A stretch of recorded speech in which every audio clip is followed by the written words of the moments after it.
Assalamu alaikum. We have reached today the final part of the English verbs. This class is called the finite and non-finite verb. Finite verbs are governed by the person and number of the subject. For example, when the subject is he or she or it in the simple present, the verb takes an S. When it is I, we, they, you, it doesn't take the S, right? So this is a finite verb. Also, a finite verb is a verb that is conjugated. For example, here, Bandana drives to college every day. It's the simple present.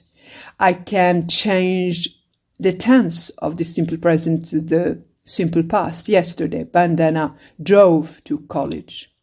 I can put it in the future. Tomorrow, Bandana will drive to college.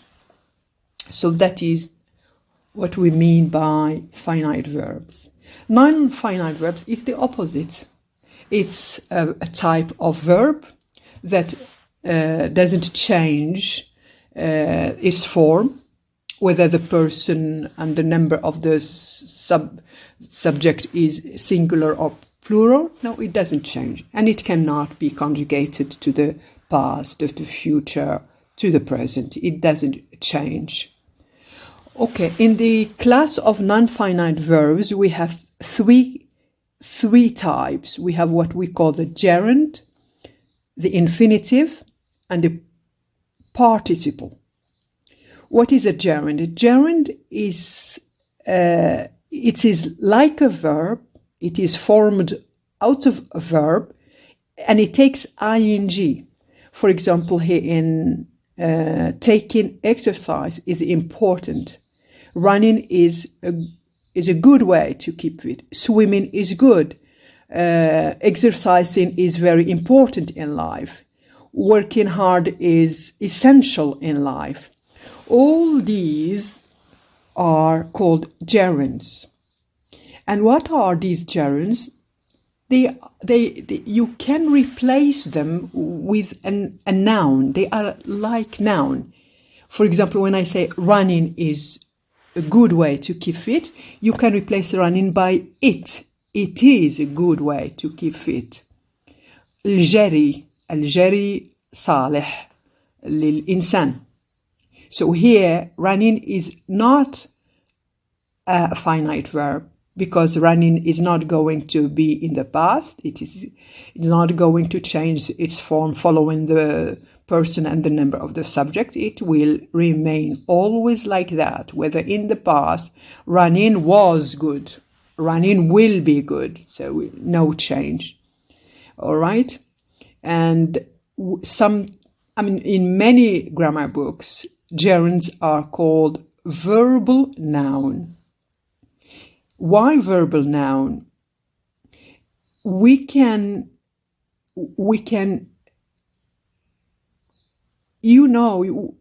it behaves like a noun. Yeah, I was looking for the right word.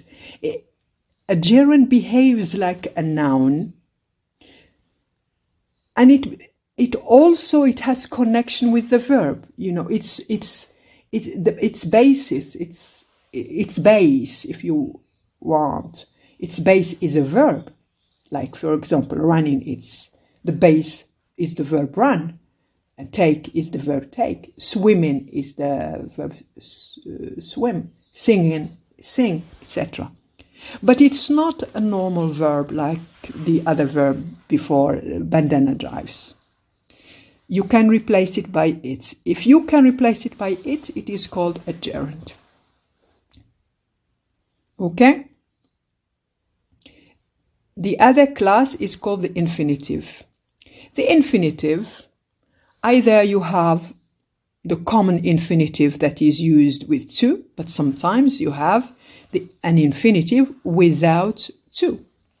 For example, I help you to do your work, or I help you do your work. So it can be used either with to and without to, because here with help You can sometimes use to, and you can sometimes not use it. But this is particular only with help and some other verbs. David and I agreed to meet at 4 o'clock. I'll arrange to see the dentist straight away. To meet and to see is called an infinitive. It is a non-finite verb. Here again, we cannot conjugate it, to meet. We cannot say to meet it, or to meet as or. No, it doesn't change. It's like that. It doesn't follow the number and the person of the subject, and it's not a conjugated verb. The third class is called participle. And within participle, we have two. We have the present participle that ends with ing, and the past participle, which is formed by adding d, ed, and sometimes en, and sometimes t or n to the base verb.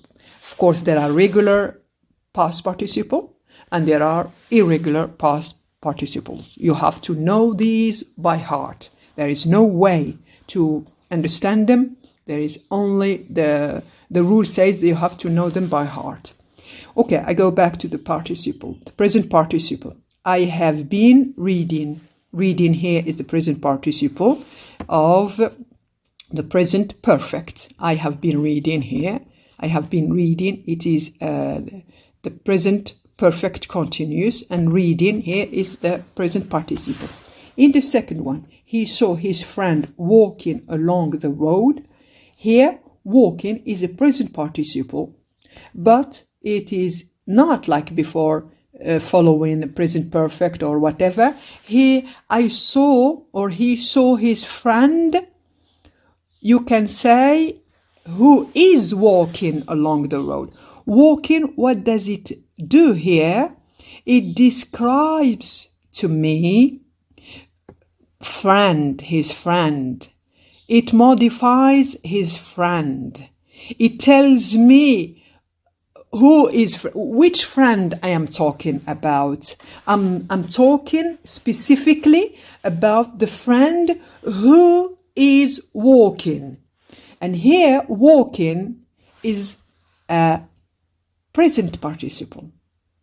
And here, it may come to your mind the gerund. Why not a gerund? A question which is a very bright question if you have this in mind. And I'll give you the answer. What's the difference between a gerund and a present participle? What is it?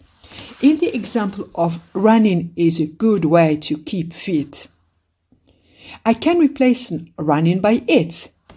It is a good way to keep fit, and my sentence is perfect. But in this sentence of the participle, he saw his friend walking along the road. Can I replace walking by it? He saw his friend, it, along the road. No, I can't. So it can't be a gerund. It's only a present participle. So a gerund is like a noun, exactly is like a noun. You can replace it by it, you can replace it by another noun, and it works perfectly. But the present participle, no, it's not a verbal noun. It is different. Here it describes to me the friend who is walking. He saw his friend who is walking. Walking here is a present participle. Now I go to the last example, to the last class, past participle. Okay, I have worked. Worked here is a past participle, and it's used in this sentence to express the present perfect. The message was whispered. Whispered is a past participle, and it is used in this example to express the passive voice. Why passive voice? Was the verb to be. The message was whispered by somebody. Okay, whispered here is a past participle, and what does it express? It expresses the passive voice. The boy taken to hospital has recovered. Okay, the boy taken. Taken here does not express the present perfect or the past perfect, does not express the what is it? The passive voice. No, it is like before the present participle. The boy who is taken to hospital has recovered. I'm not talking about any boy. I'm not talking about the boy who is in front of you. I'm not talking about the boy who is sitting next to you. I'm not talking about the boy who is over there. I am talking specifically about the boy who is taken to hospital. So taken here is a past participle. It describes to me the boy. So it is a past participle. So this is the last part of the English verbs. And here I have explained the whole lesson on the English verbs. After that, you will have the exercises, the practice. You will have questions, and you will have the answers at the end of the online booklet on e-learning. So you can do the exercises and check your answers. Next time, I'll move on to the next lesson. It'll be adjective. Okay, good luck and assalamu alaikum wa rahmatullah.